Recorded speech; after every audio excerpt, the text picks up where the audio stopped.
All right, so in this video, what we are going to do is we're going to start talking about applications. How can we use a table to make some predictions? How can we use a table to figure out what it means, which would be interpreting the slope or interpreting where this graph begins, so we know what that means for us.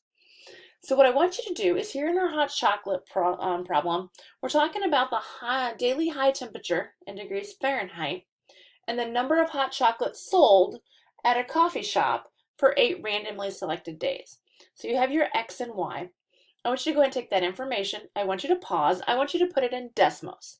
I want you to input the magic equation that makes the scatter plot into a line of best fit. Once you have that, go ahead and double check your graph, make sure, and then we'll talk about what all of this means. So if I was to double check my graph, make sure you use that fit to zoom. Yeah, there's some points. They look pretty good. And that's definitely a line of best fit right through the middle of the data. Perfect. And we can use that to talk about what we need next. So again, pause and then come back. All right, welcome back. All right, the first thing we need to do is we need to write the equation of the line of best fit. Now, the best thing about Desmos is it gives us that. It tells us right here, well, here's your slope, and here, well, here's your y-intercept. So we could use this, and I'm not going to use all these numbers. That seems like a little much. So I'm going to say negative 0.5, and b is, well, we'll say 60.5. So if we were to write our equation over here, I'd say y equals negative 0.5x. Remember, we got to use y equals mx plus b, plus 60.5. First thing it asked me to do is interpret my slope. Now remember, slope is y over x, right? So my y is my number of hot chocolates compared to the temperature outside, degrees Fahrenheit.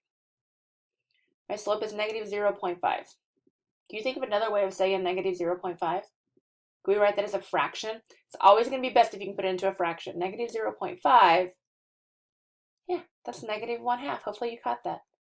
Negative 1/2. So this is saying, I can't have negative hot chocolates, but I can have negative degrees Fahrenheit.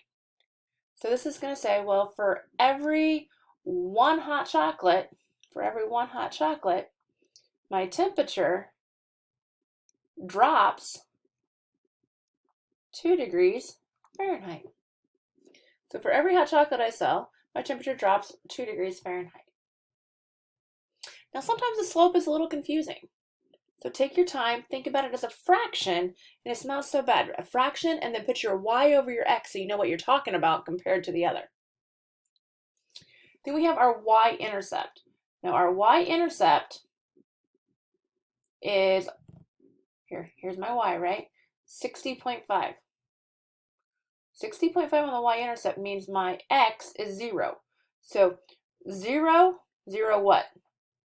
0 degrees Fahrenheit means that I'm selling 60.5 hot chocolates. If you think about it as a coordinate pair. If I'm at 0 degrees Fahrenheit, I'm selling 60.5 hot chocolates. That's pretty cold outside. And then it's going to ask us to predict the number of hot chocolates sold when the high temperature is 20 degrees. So 20 degrees Fahrenheit, that's my X. Well, if I know my X, probably need to go find the other guy. Who's the other guy? Output? Yeah, Y.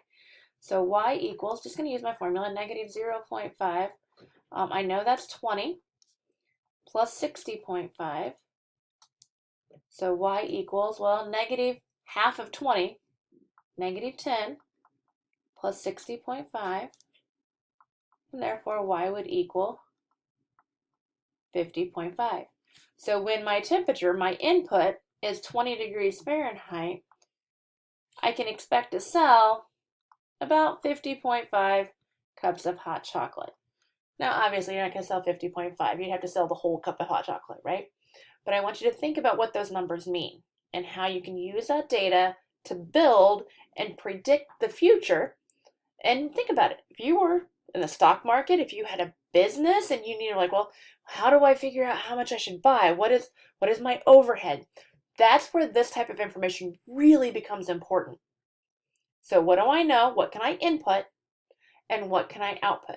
How can I use a line of best fit to find that slope, that constant rate? And how can I use it to figure out where this all starts? Where does it cross that y-intercept? All right, that's the first one.